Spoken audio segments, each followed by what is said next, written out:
Boqonnaa kudhan ijaarsa aadaa siyaasaa daandii amansiisaa fi itti fufiinsa qabuun.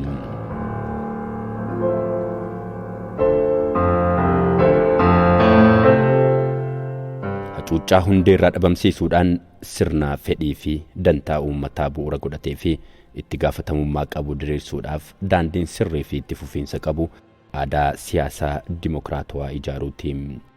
Ijaarsi dhaabbilee walabaa mataa isaatiin foon qofa malee lubbuu hin qabu. Dhaabbileen kunneen lubbuu godhatanii socho'uu kan danda'an aadaa siyaasaa dhaabbilee kanneen baachuu danda'an yoo ijaarranne qofadha. Biyyi keenya akka biyyoota dhidhimaa adeemsa qaroomina siyaasaa ammayyaa fi hawaas dinagdee yeroo dheeraa keessa kan hin dabarree fi seenaan barumsa ammayyaa ishee baay'ee gabaabaa waan ta'eef aadaan dhaabbilee dimokiraasii haala bu'a qabeessa ta'een akka hojjetan taasisuu hin jiru. Dhaabbilee maatii hawaasummaa naannoo fi kan kana fakkaatan irratti hojjechuuf dursa dimokiraasiin dagaaguu qaba. Barataan tokko hayyuu duree isaa daree keessatti haala dimokiraatawaa ta'een osoo hin filatiin afooshaa fi wuujoo hawaasummaa keessatti filannoon dimokiraatawaa osoo hin jiraatiin dhaabbilee amantaa fi aadaa keessatti aadaan dimokiraatawaa osoo hin dagaagin akka biyyaatti aadaa dimokiraatawaa dagaagsuun rakkisaadha. Dhalli namaa caasaa dhaabbilee ofiin diriirsee dhiisaatii dandeettii fi humna kuufamaa ittiin uumama micciiree jijjiiruu danda'u iyyuu ni qaba. Aadaan dimokiraasii yoo hin dagaagin dhaabbilee walabaa ijaaraman micciirree adeemsa keessa harkaa cuccotaa galchuu irraa wanti isa ittisu hin jiru. Dhaabbilee dimokiraatawaa ijaaruun amma tokko filannoo walabaa fi haqa qabeessa kan taasisan biyyoonni tokko tokko irra deddeebiin jeequmsa keessa kan seenaniif aadaan dimokiraasii isaanii hanga eegamu waan hin dagaagneefidha.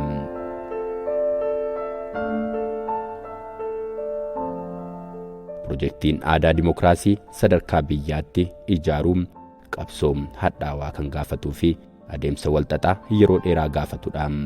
Dimokiraasiin aadaa lammummaa barbaada. Aadaa lammummaa ijaaruun immoo haala qabatamaa guddina hawaas dinagdee biyya tokkootiin wal keessa jira. Guddinni dinagdee biyya tokko gadi aanaa yoo ta'e uummanni dorgommii faayidaa naannoo isaa jiru bira darbee siyaasa dorgommii yaadaatiin adeemsifamuuf keessummaa ta'a.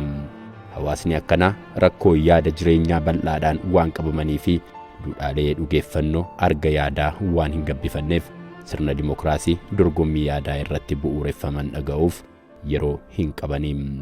Aadaan lammummaa dhibaa'ummaa siyaasaa keessaa ba'anii dhimmoota siyaasaa fi murtoowwan sadarkaa biyyoolessaatti jiran kan hordofuu fi murtoowwan irrattis karaa adda addaatiin kan hirmaatudha. Aadaa lammummaa keessatti muufachuun of qabuun maaltu na dhibdeenii fi kan kana fakkaatan fudhatama hin qaban.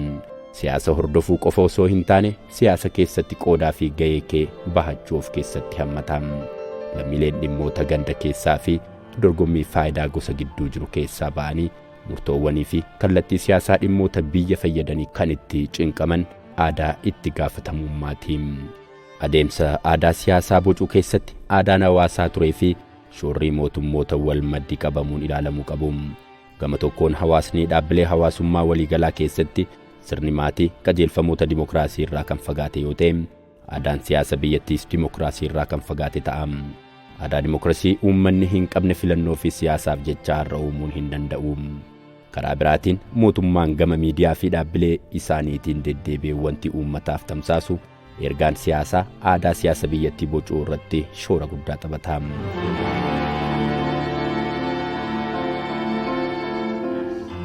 Ijaarsi aadaa dimokiraasii babal'achuu barnootaa tatamsa'ina odeeffannoo fedhii bu'uuraa hawaas dinagdee namoonni qaban guutuu danda'uun walumaa galatti sadarkaa guddina misoomaa fi qaroominaatiin hidhata guddaa qaba.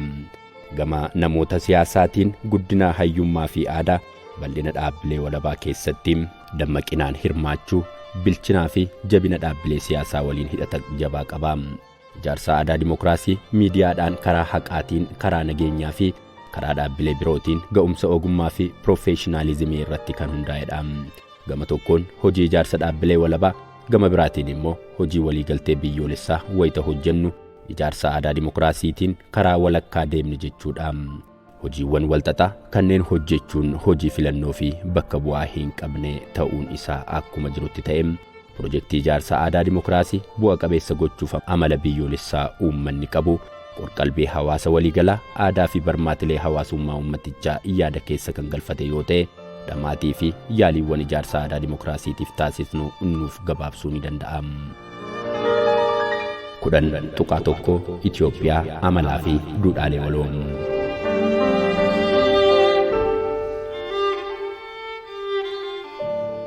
Itoophiyaa keessa hagamillee sabdaneessi bifa amala duudhaa fi beekumsa adda addaa qaban baay'een hedduun jiraatanis garaagarummaa kanneen keessatti wantoota wal isaan fakkeessan eenyummaa Itoophiyummaa ni qabu.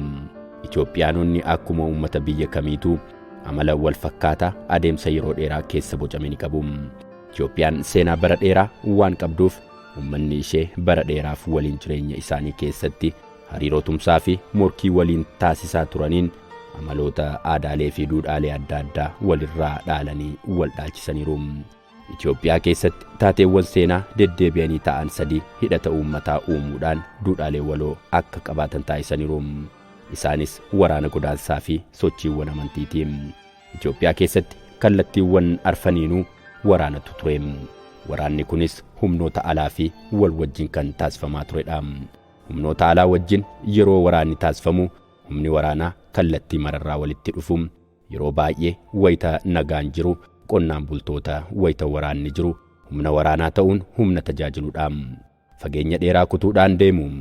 Adeemsa isaanii keessattis ta'e bakka waraanaatti firoomina uumuu fi aadaa wal dhaalchisuutu ture. Yeroo tokko immoo weerartoota waraana alaa dhufu akka ittisuuf gareen humna waraanaa bakka tokko qubatee achumatti hafuu ni jira. Kunis firoominaa fi dhala aadaa, amantii, afaanii fi dhiiga uumuudhaan waliin jiraatu. Inni lammaffaa immoo adeemsa godaansaadha. Biyyattii keessatti balaawwan namtolchee fi uumamaa wayita mudatan uummanni bakka tokkorraa bakka biraatti ni godaana. Yeroo beelli jiru dhiphinni lafa qonnaa wayita uumamu kaloolloonii yeroo dhabamuu fi gosa biraa waliin walitti bu'iinsi wayita jiraatu uummanni tokko bakka biraatti ni godaana. Kanarraa ka'uudhaan wal fuudhuun hidhata uumuun aadaa wal dhaachisuu fi eenyummaa waloo haaraa uummachuun waan baramedha. Inni sadaffaan amantiidha. Amantiin daangaa ce'uun eenyummaa hawaasa haaraa wantoota uuman keessaa isa tokkodha. Uummanni adda addaa amantii haaraa tokko yeroo fudhatan amanticha aadaa isaanii irratti dhiibbaa qabaata. Kanarraa ka'uudhaan saboonni adda addaa amantii haaraa tokko wal faana fudhatan duudhaalee fi aadaa waliin horatu.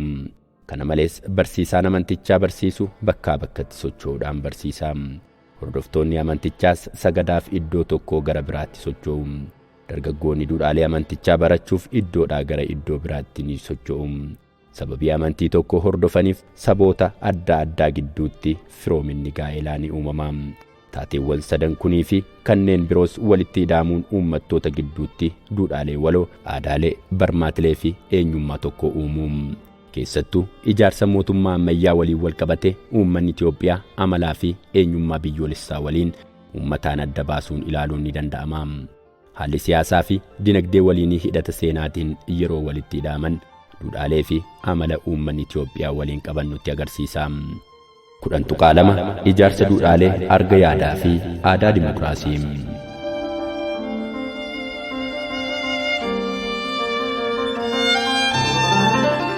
Wantoota milkaa'ina dimokiraasummaa biyya tokkoo murteessan keessaa duudhaan isa tokkodha. Duudhaan jireenya keenya guyyaa guyyaa keessatti wantoota badaa fi tolaan ta'an kan ittiin madaalluu fi madaalliin kun immoo filannoo, murtoo fi amala keenya irratti dhiibbaa addaa qabu. Madaalli kana fayyadamuun maal gochuu akka qabnuu fi hin qabne kan ittiin adda baafannudha. Qorannoon saayinsiin hawaasaa dhimmoota aadaa dimokiraasiitiin wal qabatan duudhaalee uummataa amala idil addunyaa faana wal qabatan 10 adda baasaa. 1. Of hoogganuu. Of danda'anii yaaduu fi ofiin of hoogganuu danda'uu filachuuf, waa kalaquuf, walaba ta'uuf, galma jireenya ofii kaayyeffachuuf tattaafachuudha. 2. Dadammaquu. Qorqalbii dammaqe kan mul'ata qabu, haamilee qormaata jireenyaa keessatti mudatu mo'atu kan qabu. 3. Ilaalcha idil addunyaa. Firoominaa fi aantummaa dhiigaa fi namummaa bira darbee dhala namaaf yaaduu. 4. Namaaf yaaduu. Namoota waliin jiraatan guddisuuf gargaaruuf yaaluu, amala nama gargaaruu, dhiifama gochuu, itti gaafatamummaa baachuu, firoomina gaarii uumuu qabaachuu. 5. Madda gammachuu ta'uu. Wantoota nama gammachiisan maddisiisuu fi burqisiisuu. 6. Tole jechuu. Yaadaa fi fedhii namoota biroo fudhachuu, ofiin qofa yaaduu fi murteessuurra yaadaa fi fedhii namoota biroo fudhachuu fi yaada isaaniif bitamuu. 7. Nageenya. Waa'ee nageenya balaa fi miidhaa adda addaa irraa baraaramuu yaaduu. 8. Gaarummaa.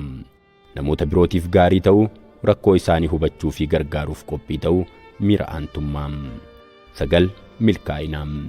Milkaa'uu fi fedhii ofii dhugoomsuuf jiruu fi jireenya ofii guutuu taasisuuf tattaafachuu. 10. Olaantummaa fi aangoo gonfachuuf tattaafachuu. Aangoo fi sadarkaa ol aanuu argachuuf dorgomaa ta'uu.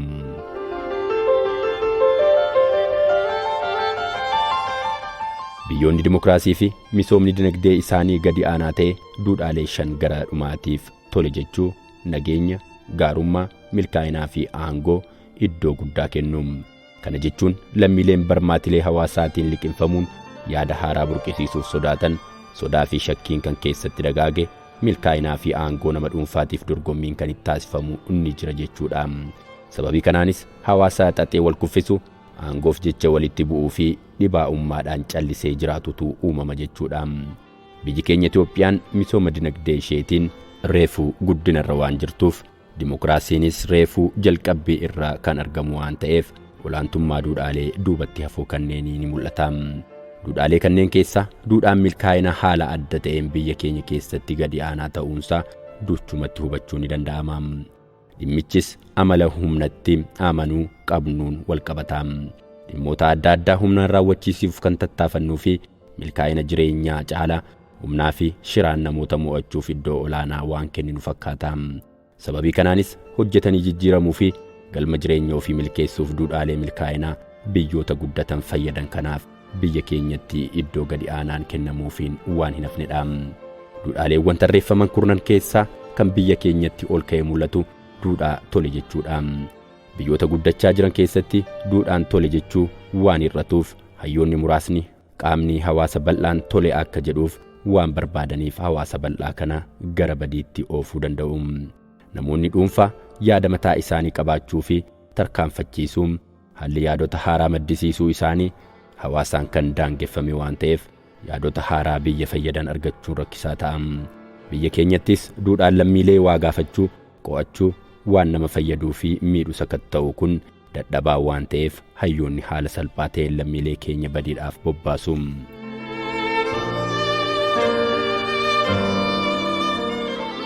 Tole jechuun lammiileen gamtaadhaan akka deeman, madaalanii akka hin ilaalleem, akka hin gaafannee fi akka hin hubanne isaan taasisa. Fedhii fi ilaalcha warra garee tokko keessa jiru qofa akka ilaalanii fi akka kabajan, darbees kanaaf akka kufan isaan taasisa.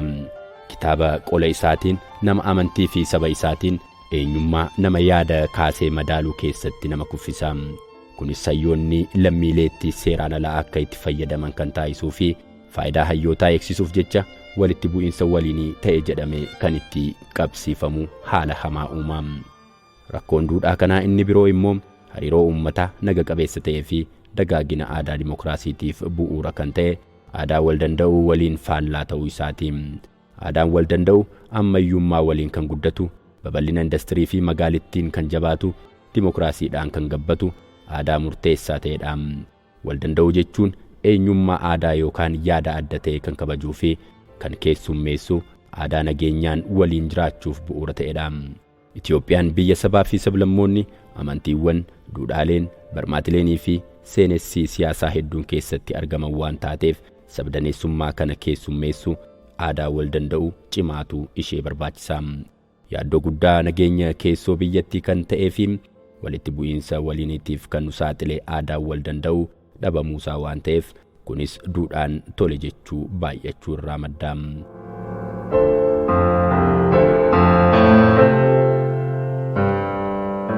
Biyya keenyatti aangoon siyaasaa wabii dinagdee ofii ittiin mirkaneeffatan ta'ee ilaalama.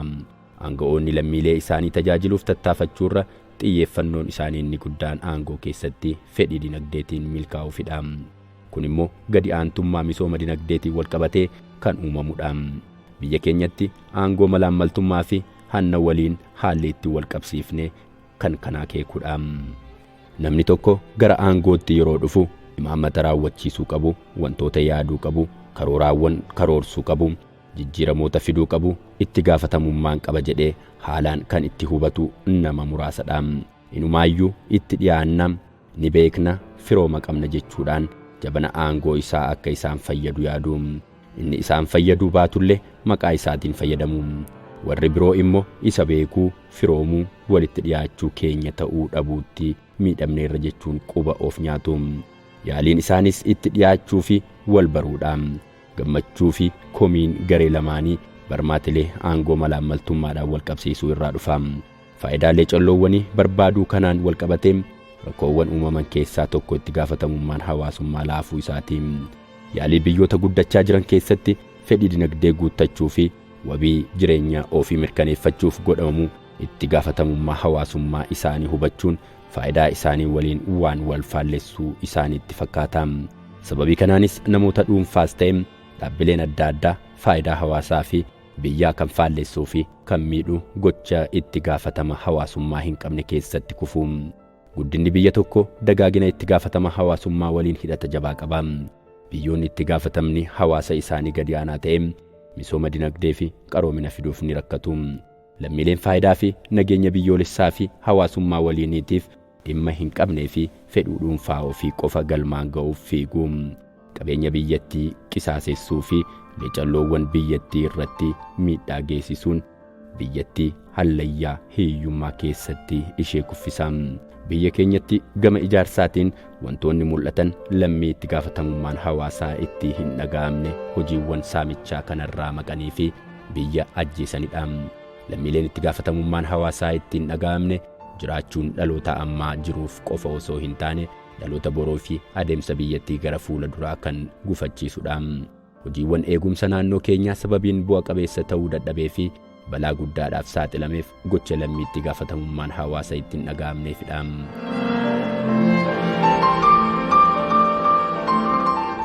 Lammiileen itti gaafatamummaan hawaasaa itti hin dhaga'amne qabeenya uummataatiif hin dhiphatu. Dhaloota borutiifis hin yaadu. Yoo ani du'e yaada jedhu ilaalcha balleessaa hordofuun fedhii dhuunfaa ofii qofa adamsa. Kanaafuu misooma walitti fufiinsa qabu fiduu fi dimokiraasii mirkaneessuutu gufuu guddaa ta'a. Abbootii qabeenyaa uummata keenya keessa jiranis yoo ta'an itti gaafatamummaa hawaasummaa isaanii ba'achuuf hojiiwwan hojjetan baay'ee xiqqoodha. Dallaa isaa jalatti fincaan wayita fincaan kan argu daldalaan dhugaatii uummataaf mana fincaanii hojjechiisuurra dallaa jalatti kan fincaanu saree qofaa kan jedhu akeekkachiisa arrabsoo guddaa of keessaa qabu maxxansuu itti tola. Abbootiin qabeenyaa maqaa ofiitiin carraa barumsa walabaa uumanii barattootaaf mijeessuuf kanneen yaalan hin mul'atanii. Rakkoo akka uummataatti itti gaafatama hawaasummaa nutti dhaga'amuu dhabuu kan hundee jabeeffatee fi hojiiwwan idilee keenya keessatti kan mul'atudha.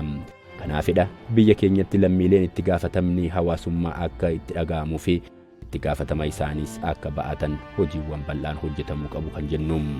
Duudhaan biyya keenyatti ol ka'ee mul'atu kan biraa dhimma nageenyaati. Uummanni keenya seenaa isaa bara dheeraa keessatti nageenyi dhimma ijoo ta'uusaa kan nutti mul'isu nagaa wal gaafachuudhaani. Gaaffileen akkam jirta, akkam bulte, akkam oolte jedhan nageenya namaa kan ilaallatanidha. Ijoolleen horiin nagayaa, qe'een nagayaa, biyyi nagayaa kan jedhu gaaffiin nagaa wal gaafachuu kun dhimma nageenya ilaallatudha. Waraanni lolaan balaa uummataatiin naannoon miidhamuu fi dhibeen tasaa uummata weeraruun nageenya uummataa yeroo jeeqee uummanni argee nagaadhaa jedhee yoo gaafatu itti hin murtaa'u. Akka keenya biyya ammayyummaan haalaan ittiin lafa hin qabannetti meerri nageenyummaa itti hin dhaga'amu. Hoggayyuu naannoo isaanii shakkiidhaan ilaalu. Baatirii fi qawwee yoo hin qabatiin nageenyi isaanii waan eeggamutti hin fakkaatu. Yaaddoon nageenyaa kunis lammiileen nageenya isaanii humnaan kabachiisuuf akka yaalanii fi olaantummaa seeraa akka hin eegamne mamii uumuu. Kanumaan wal qabate kan mul'atuu fi aadaa dimokiraasii ijaaruutti gufuu kan ta'u amala biyyoolessaa uummata Itoophiyaa kan ta'e lolatti amanuudha. Lolli biyya kana keessatti waan gaarii fi waan hamaa uumeera. Lolli duudhaa biyya keenya akka diinaan hin weeraramnee fi walabummaan biyyaa kabajamee akka turu taasisedha. Wayita biyyi diinaan weeraramte leenjii fi kaka'umsa addaa osoo hin barbaadin lammii ka'ii jedhee wal kakaasuun biyyasa diinarraa ittifatu. Leellistoonni walabummaa fi birmadummaa akka jiraatan godheera. Karaa biraatiin waa hunda hiriira humnaatiin ilaaluu, waa hunda ija firummaa fi diinummaatiin ilaaluu, waa hunda moo'uu fi moo'amuu waliin wal qabsiisuu, moo'amuu akka salphaatti ilaaluun amananii akka hin fudhanne taasiseera.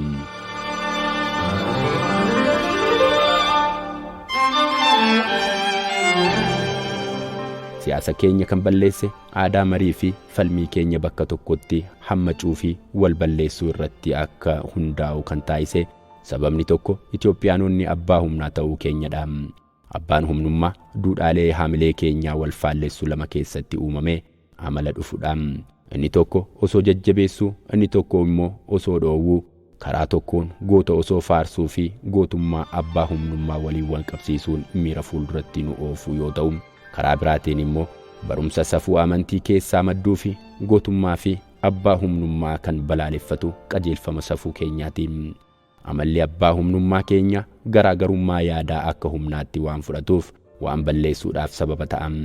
Marii fi walfalmii beekumsa bu'uureffate dhiisuun fiigicha mo'ataa fi mo'amaa keessa waan nama galchuuf balaa nageenya biyyoolessaa keessa waliiniitii madduuf nama saaxila. Abbaa humnummaa dhabamsiisuun kan danda'amu dhaabbilee tokko tokkoof tattaaffii mootummaatiin qofa osoo hin taane aadaa ce'umsaa kallattii hundaa fiduudhaan dhugoomsuu dandeenya. Kanaafis seektarri barnootaa, indastiriin aadaa, dhaabbileen mootummaa fi miti mootummaa akkasumas qaamoleen haqaa waltumsuun hojjechuu qabu. Aadaa haasaa keenya guddifachuuf amala abbaa humnummaa keenya ifatti mul'atu bira darbee waan akka hamiim, agiboo, ciigoo, dubbii namaatti bishaan naquu fi kan kana fakkaatan amala marmaartuu abbaa humnummaa keenyaa jala dhaabbachuu qabna. Hawaasa dubbii kallattiitti amanuu fi haala salphaadhaan waliigalu uumuudhaaf hawaasa amala dhokataa irraa gara amala iftoominaatti ce'ee hundeessuu qabna. Hawaasa iftoomina qabu icciitii fi ususa irraa mari'achuu fi wal hubachuuf iddoo kan qabu, odeeffannoo fi ragaa qabatamaatti kan amanu, rakkinoota ukkaamsanii qabuun osoo hin taane saaxilanii baasuutti kan amanu, ususa boroo keessaarra marii fi falmii dirreetiin kan dhaadatu hawaasa qaroomaa uumuu qabna. Biyya keenya rakkinoota mariidhaan furuun abbaa humnummaan manca'iinsa fiduu danda'u hir'isuu irratti shoora guddaa taphachuu kan danda'u aadaa jaarsummaa qabdi. Duudhaalee saboota hunda bira jiran keessaa tokko karaa nagaa walitti bu'iinsa ittiin hambisanidha. Walitti bu'iinsa hambisuu fi yoo uumames dhabamsiisuuf kan gargaaran araarri hawaasummaa, jaarsummaa, dubbii ilaaluu fi aadaa dhiifama taasisuufaa qabna. Haa ta'u malee duudhaaleen kunneen hir'achaa waan dhufaniif murtoowwan hawaasummaa nageenyaa fi waliigaltee biyyattiif ga'ee taphachuu qabu hanga eegamu taphachaatii hin jiru. Jaarsummaa fi jaarsoliif xiyyeeffannoo kennuun nageenya buusuu fi lolatti amanuu qabbaneessuun dandeettii jaarsoliin qabanitti fayyadamuu yoo dandeenye yaaliiwwan nageenyaa fi waliigaltee biyya keenyatti ammaan dura darbee taasifamaa turan caalaa bu'aa olaanaa fiduu ni dandeenya. Aadaan ijaarsa dimokiraasii keenya lammiileen dirree irra bobba'an hundatti dimokiraatawaa akka ta'anii fi hariiroon mootummaa waliin qabanis amaluma kanaan karaa qajeeltoorra deemuu akka qabu irratti kan xiyyeeffatedha. Kana milkeessuufis duudhaalee dimokiraasii sadarkaadhaan lafa qabsiisuuf hojjechuutu nurraa eegama. Uumamuun duudhaalee dimokiraasii misooma dinagdeetiin haalaan wal keessa kan jiru yoo ta'es adeemsa uumamaa tirataa ta'een kana karaa qaxxaamuraatiin ijaaruu barbaachisa. Kana gochuufis malli tokko golgaa seeraa duudhaalee ijaaruuf gargaaran qopheessuudha. Duudhaaleen dhala namaa irra deddeebii gocha isaanii hordofuudhaan kan dhufan waan ta'eef gochoota isaanii golgaa seeraatiin murteessuun duudhaalee jiran gabbisuun ni danda'ama. Fakkeenyaaf seera ittiin bulmaataa afooshaa fi wujoo keenyaa irratti walitti qabaan miseensota waggaatti si'a 3 akka wal ga'an keeyyata dirqisiisu yoo qabaate, walitti qabaanis haaluma keeyyatichaatiin miseensota walitti qabuu yoo eegale yeroo murtaa'een booda walitti qabamuu duudhaa taasifata. Osoo waliin ga'iin yoo hafe akka dogoggore yaaduu eegala. Haaluma wal fakkaatuun miseensonnis wal ga'ii yoo waamamuu baatan walitti qabaan akka dogoggore amanuu eegalu. Kanaafuu akkaataa dambii ittiin bulmaataatiin duudhaa itti gaafatamummaa gabbifachuun danda'ameera jechuudha. Kanaafuu hawaasa keenya keessatti sadarkaadhaan golgaa seeraa of eeggannoodhaan bocuudhaan duudhaalee dimokiraasii ijaaruu ni dandeenya. Dabalataanis indastiriin aadaa duudhaalee ijaaruu irratti shoora guddaa akka taphatu deeggaruun barbaachisaadha.